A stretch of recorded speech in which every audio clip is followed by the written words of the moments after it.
Parliament ఎన్నికల control రూమ్కి వచ్చే ఫిర్యాదులపై వెంటనే స్పందించి పరిష్కరించాలని నాగర్ కర్నూల్ జిల్లా ఎన్నికల అధికారి కలెక్టర్ పి ఉదయ్ కుమార్ అధికారులకు సూచించారు.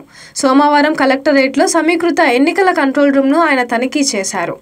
కంట్రోల్ రూమ్కు వచ్చే ఫిర్యాదులు, చేపడుతున్న చర్యలను పరిశీలించారు. Vigil app 1950 toll free number ద్వారా వస్తున్న ఫిర్యాదులు, పరిష్కార వివరాలు అడిగి తెలుసుకున్నారు. ఇప్పటి వరకు సి విజిల్ యాప్ ద్వారా 8 ఫిర్యాదులు రాగా పరిష్కరించినట్లు అధికారులు కలెక్టర్కు వివరించారు.